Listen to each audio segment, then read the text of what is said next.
की ये बड़ी खबर आपको बता रहे हैं, जहां पर आज सुबह तड़के दो बदमाशों के साथ पुलिस की मुठभेड़ हुई है।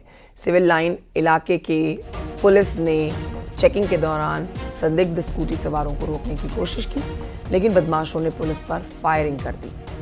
जवाबी फायरिंग में एक बदमाश घायल हुआ और उसका दूसरा साथी मौके का फायदा उठाकर फरार हो गया। पुलिस फरार साथी की तलाश कर रही है और घायल साथी को अस्पताल में भर्ती करने के बाद अब जेल भेजा गया है। मनोज जुआल इस मुठभेड़ की पूरी जानकारी देंगे, फोन लाइन पर मौजूद है। मनोज, पुलिस ने कैसे इस ऑपरेशन को अंजाम दिया है? जी, मैं आपको बता दूंगी, ये पूरा मामला सिविल लाइन कोतवाली क्षेत्र के सोलानी पार्क का है, जहां पे आज सुबह जब पुलिस चेकिंग कर रही थी तो दो स्कूटी सवार संदिग्ध पुलिस को दिखे और उसने रोकने का प्रयास किया। लेकिन जिस तरीके से यहाँ पे जो लगातार चेकिंग अभियान पुलिस चला रही है कि जो दो ये आरोपी हैं, ये लूट के आरोपी हैं, और पुलिस जब इनको पकड़ने का प्रयास कर रही थी तो एक बदमाश ने फायर झोंक दिया, जिसमें जवाबी फायर में पुलिस ने भी फायर की तो एक बदमाश के पैर में गोली लगी है और उसे सिविल अस्पताल में भर्ती कराया गया। लेकिन फिलहाल जो फरार बदमाश है उसको लेकर पुलिस कॉम्बिंग कर रही है और लगातार इस तरीके की जो घटनाएं हैं, जो बदमाश है उनको मुठभेड़ में अंजाम देने की कोशिश कर रही है। जी, जानकारी के लिए।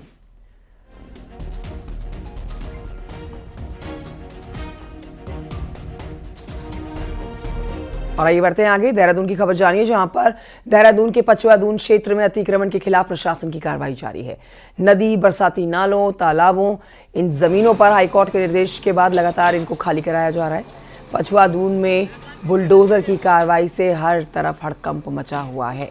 प्रशासन की टीम ने डॉक्टरगंज क्षेत्र में 16 अवैध निर्माणों को ध्वस्त किया है। इससे पहले सोमवार को 10 अवैध मकानों पर प्रशासन ने पहले ही ध्वस्तीकरण की कार्रवाई कर दी थी। अब तक कुल 26 मकानों पर प्रशासन ने बुलडोजर की कार्रवाई कर डाली है। प्रशासन की कार्रवाई का कुछ महिलाओं ने विरोध भी किया। कुलदीप चौहान विकासनगर से हमारे सहयोगी लाइव इस खबर पर मौजूद है और जानकारी के साथ।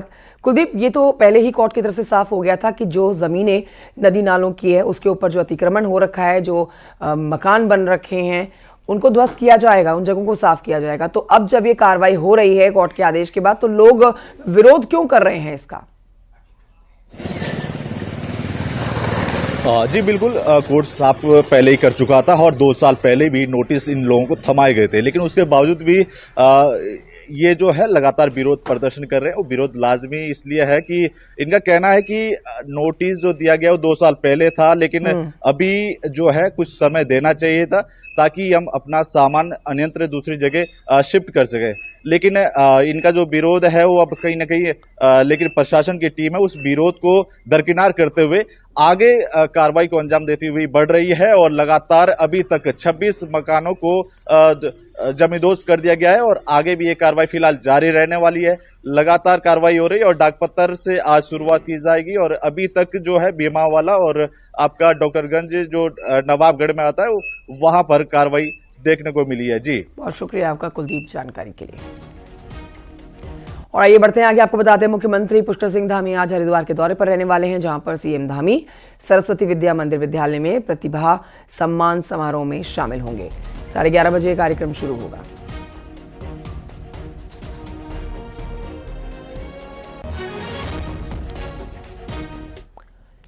इस महीने शुरू होने जा रही चारधाम यात्रा को लेकर देश भर में जबरदस्त क्रेज दिख रहा है। हालात यह है कि अंडमान और लक्षद्वीप को छोड़कर हर राज्य और यूनियन टेरिटरी से यात्री रजिस्ट्रेशन करवा रहे हैं। लिहाजा इस बार चारधाम यात्रा में रिकॉर्ड टूटने का अनुमान लगाया जा रहा है। रिपोर्ट देखिए।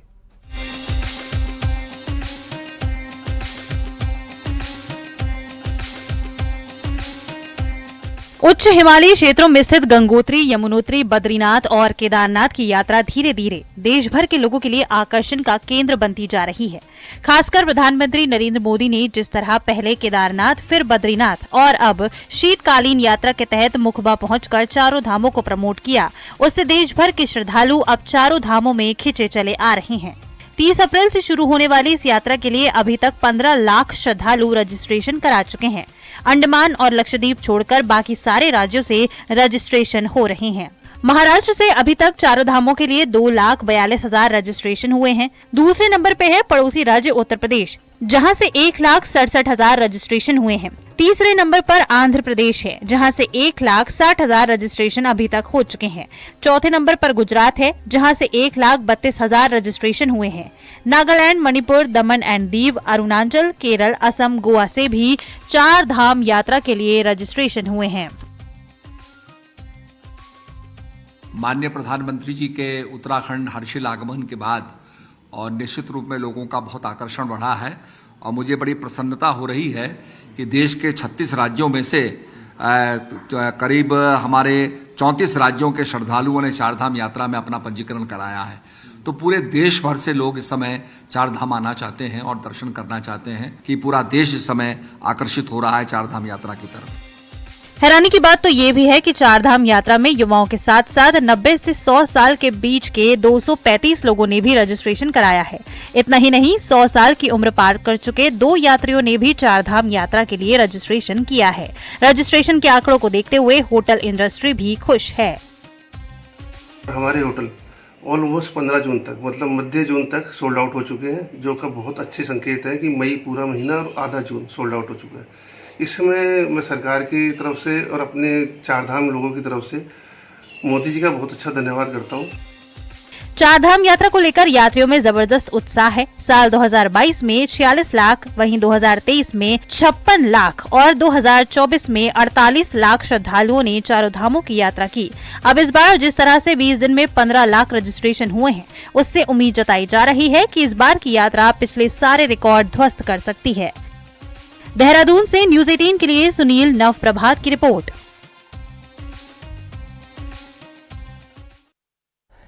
खबर हरिद्वार से, जहां पर बेतहाशा बढ़ती हुई ई रिक्शाओं की संख्या ट्रैफिक व्यवस्था के लिए चुनौती बन चुकी है। ट्रैफिक पुलिस ने शहर भर में बेतरतीब दौड़ती हुई ई रिक्शाओं को नियंत्रित करने के लिए इन ई रिक्शाओं के लिए रूट निर्धारित किए हैं। साथ ही हर रूट पर कलर कोड भी लागू किया गया है। 0 जोन क्षेत्र में ई रिक्शा की नो एंट्री रहेगी। इसके अलावा हाईवे पर भी ई रिक्शा की आवाजाही पर रोक रहने वाली है। अगले महीने चारधाम यात्रा शुरू हो जाएगी, जिससे शहर भर में भीड़भाड़ और बढ़ेगी। ऐसे में ट्रैफिक व्यवस्था और भीड़ के दबाव को देखते हुए ये निर्णय लिया गया है। हाईवे पे हम ई रिक्शा नहीं चलने देंगे। शहर के अंदर हमने कलर कोड निर्धारित किए हैं, कलर कोड के हिसाब से रूट दिए हैं और उन्हीं रूट्स पे ई रिक्शा चलेंगे। बाकी प्रतिबंधित जोन जो है, नो एंट्री जोन है, उन सब में ई रिक्शा नहीं चलेंगे। इस पे हमने उनको ये भी बोला है कि सिर्फ लेफ्ट साइड से ही लोग उतरे। इसके लिए राइट साइड में अगर वो कुछ ऐसा प्रावधान कर दे जिससे लोग उतर ना पाए और एक्सीडेंट भी कम हो, तो उस पर भी हमने काम किया।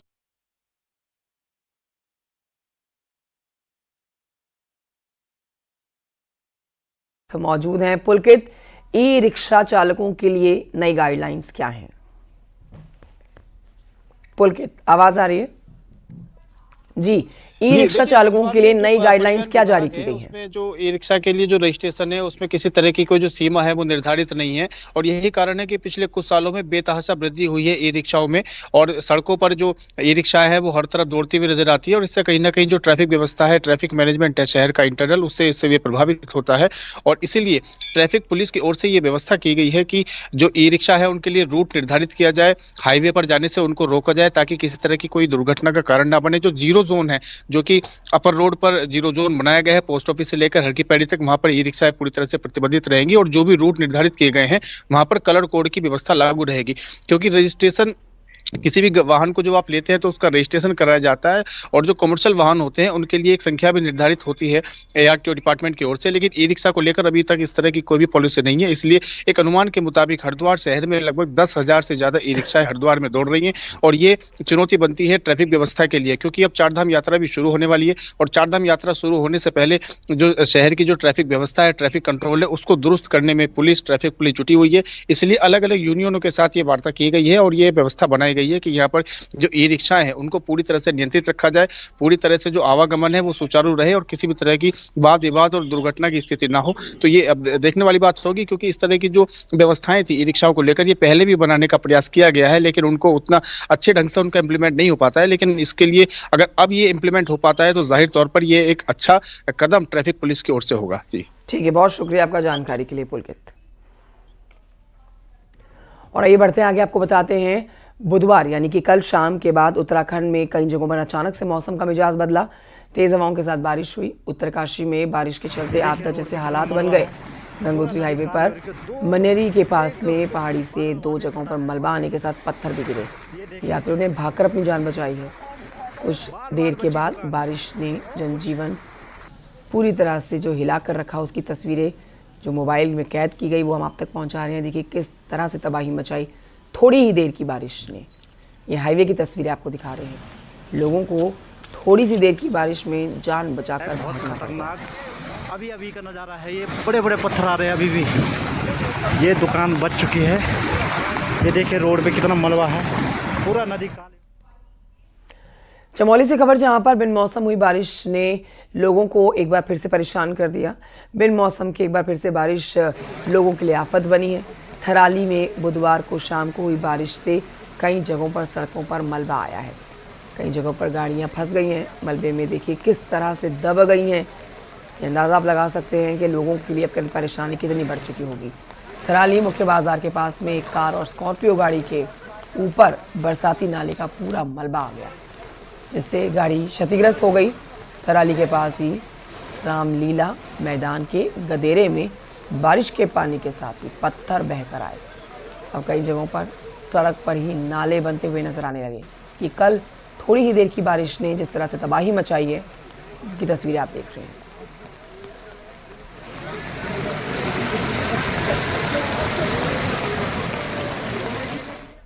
उधर अल्मोड़ा और बागेश्वर में भी कल देर शाम के बाद जो मौसम बदला है, उसने कई जगहों पर लोगों के लिए मुसीबत बढ़ाई, क्योंकि बारिश के साथ यहाँ पर ओले भी पड़े।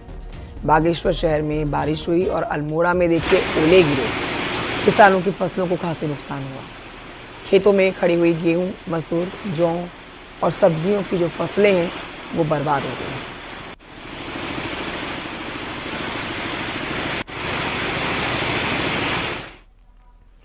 हरिद्वार की खबर जानिए, जहां पर बहादुराबाद क्षेत्र में ट्रैक्टर ट्रॉली की चपेट में आने से एक 1.5 साल के बच्चे की दर्दनाक मौत हो गई। ये देखिए घर के बाहर लगा हुआ सीसीटीवी कैमरा, जिसके अंदर ये तस्वीरें कैद हुई। बच्चा घर के बाहर खेलता हुआ नजर आ रहा है। देखते देखते सामने से आ रहे ट्रैक्टर ट्रॉली के नीचे आ जाता है और ट्रैक्टर ट्रॉली उसके ऊपर चढ़ जाती है। बच्चे की दर्दनाक मौत हो जाती है।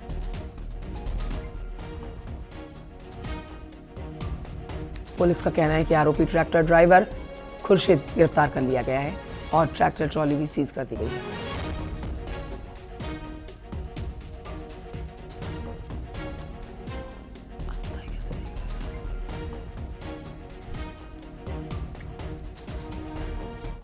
पिछले 10 दिनों में उत्तराखंड के 38 बीजेपी नेताओं को कई सरकारी संस्थाओं में मनोनीत किया गया है। नियुक्ति आदेश के मुताबिक किसी को भी राज्य मंत्री या फिर कैबिनेट मंत्री का दर्जा नहीं दिया गया है।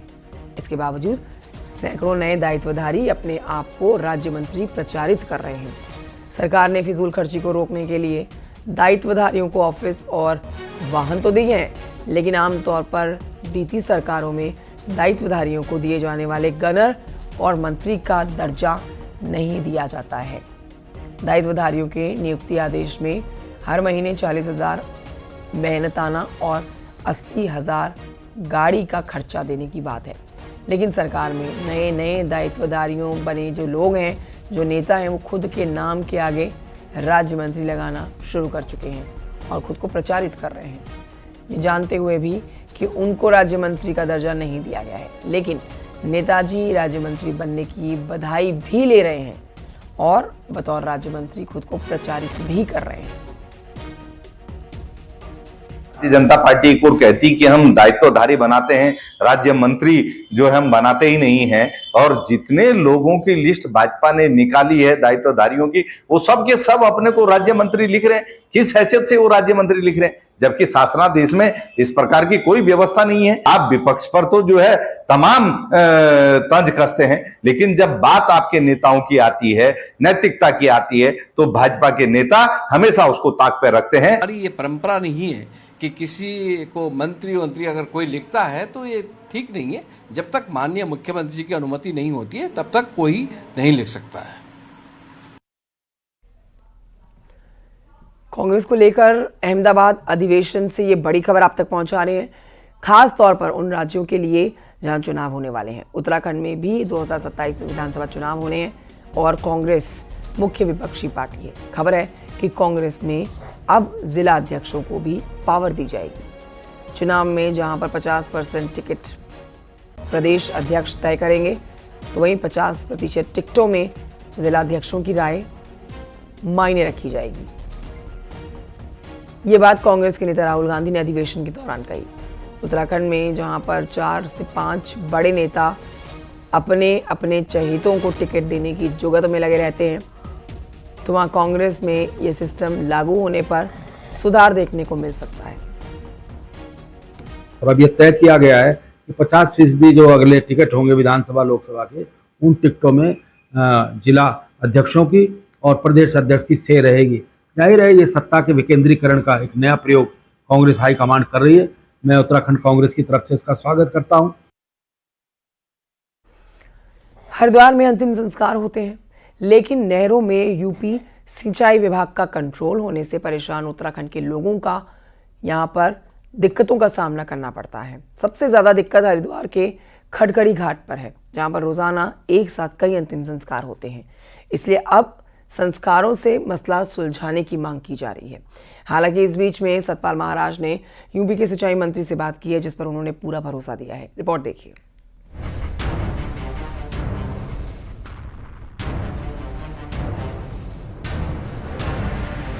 ये तस्वीर 3 अप्रैल को हरिद्वार के खड़खड़ी शमशान घाट की है, जहां रोजाना सैकड़ों लोगों का अंतिम संस्कार होता है।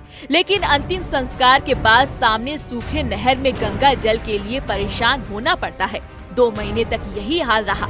अस्थि विसर्जन और स्नान के लिए लोग परेशान होते रहे। दरअसल उत्तराखंड के अंदर भी नहर का काम और कंट्रोल यूपी सिंचाई विभाग के पास है, जिसने बिना कोई वजह बताए नहर में पानी रोक दिया। विरोध होने पर 2 महीने बाद सोमवार को नहर में गंगा जल नजर आया। लोगों का कहना है कि अंतिम संस्कार उत्तराखंड में होता है और पानी बंद यूपी सिंचाई विभाग करता है, इसलिए 12 महीने घाट पर गंगा जल मिले, इस पर दोनों सरकारों को बात करनी चाहिए। सर, लगभग इतने लंबे समय बाद 2 महीने बाद वहाँ पे जल आया है, वो भी मांग करने के बाद में आया है। तो ऐसा भविष्य में दोबारा ना हो, उत्तराखंड सरकार को उत्तर प्रदेश सरकार से बात करनी चाहिए, क्योंकि वो बहुत बड़ा आस्था का केंद्र है। राज्य बने 25 साल हो चुके, लेकिन यूपी और उत्तराखंड के बीच सिंचाई से जुड़े मामले अभी पूरी तरह सेटल नहीं हुए हैं। नतीजा ये है कि हरिद्वार में वीआईपी घाट से लेकर नहर को मेंटेन और मैनेज करने का काम यूपी सिंचाई करता है।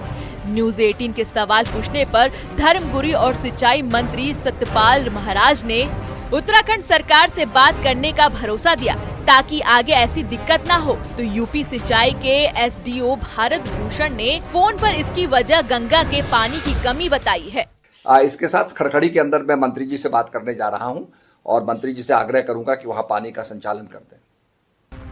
हरिद्वार में चंडी घाट और कनखल में भी अंतिम संस्कार होते हैं, लेकिन वहां गंगा जल की कोई दिक्कत नहीं है। लेकिन खड़खड़ी घाट में लोग कई बार गंगा जल की एक बूंद को तरस जाते हैं। ऐसे में देखना होगा कि लोगों के विरोध और सरकार के भरोसे पर यहाँ पर 12 महीने गंगा जल मिल पाता है या नहीं। हरिद्वार से पुलकित के साथ दीपांकर भट्ट, न्यूज 18 देहरादून। रुद्रप्रयाग से खबर, जहां पर वन विभाग ने जंगल में आग लगाने वालों के खिलाफ कड़ी कार्रवाई की है। यूपी के रहने वाले 5 लोगों पर भारतीय वन अधिनियम के साथ ही अन्य संबंधित धाराओं में मुकदमा दर्ज किया गया है। बता दें आपको कि दक्षिणी जखोली रेंज के मठियाना देवी मंदिर में जंगल में आग की सूचना पर विभाग को यहां पर ये कदम उठाना पड़ा है। टीम ने मौके पर पहुंचकर आग को काबू में किया। फिर जांच में पता चला कि 5 लोगों ने सड़क किनारे आग लगाने का काम किया है और आग लगाकर उन्होंने छोड़ी है, जिसके बाद पूरे जंगल में आग फैली है, जिसके बाद एक्शन लिया गया। अमित, सोहेल, फैजान, सोमिल और हारून के खिलाफ केस दर्ज हुआ है।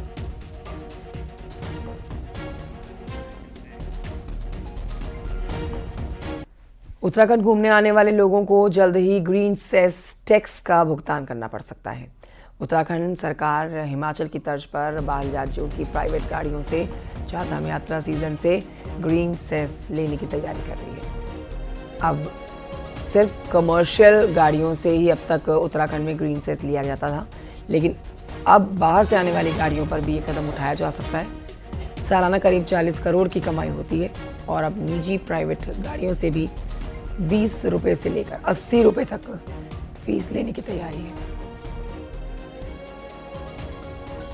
पूरा सिस्टम से डेटा कैप्चर होता है, गाड़ियों का नंबर आ जाता है हमारे पास, और फिर एक हमने टेंडर किया है, एक अवार्ड किया है काम, जो सॉफ्टवेयर के माध्यम से NPCI से जो फास्टैग का वॉलेट होता है उससे कलेक्ट करेंगे उसी डेटा के आधार पे। तो इसमें किसी गाड़ी को रोकने की ज़रूरत नहीं पड़ेगी और उम्मीद है कि इस बार चारधाम यात्रा के सीजन में हम लोग ये काम स्टार्ट कर देंगे। सोशल मीडिया में नैनीताल के पार्किंग और टोल टैक्स में बढ़ोतरी पर हो रही पालिका की किरकिरी पर पालिका सामने आई है। बुधवार को पालिका अध्यक्ष ने बताया कि उनका निर्णय सही है और ये लागू रहेगा। साथ ही कहा कि स्थानीय लोगों का पास पुरानी दरों पर बनेगा। जिले से आने वाले लोगों के लिए टोल पर 200 रुपये तय किए गए हैं। आपको यहाँ जानकारी दे देते हैं कि पालिका ने टोल और पार्किंग में 300 और 500 की धनराशि का प्रस्ताव पास किया है। अभी तो 300 लागू नहीं हुआ है, जब तक उसका गजट नहीं तैयार हो जाएगा तब तक लागू नहीं हुआ है। 500 हमने लागू कर रखा है और लागू रह गया, जहां तक मैं सोचती हूँ कि लागू रहना भी चाहिए। हल्द्वानी में सड़कें और चौराहों को चौड़ा तो किया गया, लेकिन इसकी सबसे ज्यादा कीमत हरे भरे पेड़ों को चुकानी पड़ी। अब गर्मी बढ़ने के बाद ही पेड़ों की कमी भी महसूस हो रही है। ऐसे में अब फिर से चौराहों को पहले जैसा हरा भरा करने का प्लान तैयार किया गया है। कैसे होंगे ये चौराहे हरे भरे, देखिए इस रिपोर्ट में।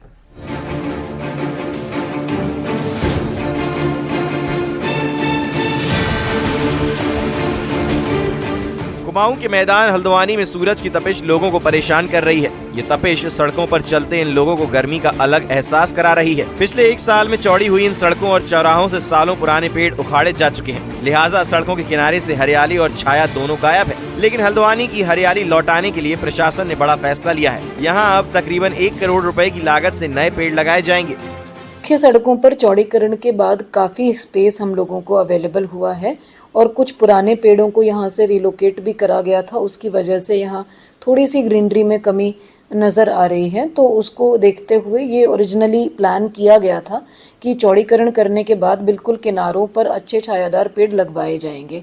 तो उसका हमने बजट जारी कर दिया है विभाग को। शहर में उन पेड़ों को लगाया जाएगा जिनकी उम्र 5 साल से ज्यादा हो और लंबाई भी अच्छी खासी हो। सड़कों के किनारे ऐसी जगह तलाशी जा रही है जहां छायादार पेड़ लगाए जा सकें। पर्यावरण प्रेमियों का भी मानना है कि शहर में अब पेड़ों की सख्त जरूरत है। शहर से बाहर ट्रेंचिंग ग्राउंड के पास पूरी ग्रीन बेल्ट बनाई है। शहर में कॉर्टेक्स के पास हमने वृक्षारोपण कर लिया है। अन्य स्थान भी चयनित कर लिए गए हैं जिसमें ऐसे वृक्ष जो उस स्थान के अकॉर्डिंग है उनको लगाया जा रहा है। और एक ही उद्देश्य है कि जितने भी अधिक से अधिक संख्या में हम लोग वृक्षारोपण शहर में कर पाएँ। जो राहगीर हैं कहीं पर भी रोडों में खड़े होने के लिए जगह नहीं बची है और जो चिड़िया पक्षी हैं वो तो बिल्कुल भी कहीं पर ही बैठने के लिए स्थान खत्म हो गए हैं। और ऐसे में अगर ये पेड़ लगते हैं बड़े स्तर के, बड़े हाइट के, तो यह बहुत ही सुखद फैसला दिखाई दे रहा है।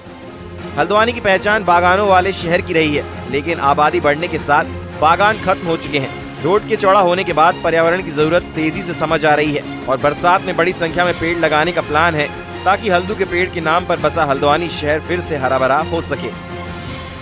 हल्द्वानी से न्यूज़ 18 के लिए शैलेंद्र नेगी की रिपोर्ट।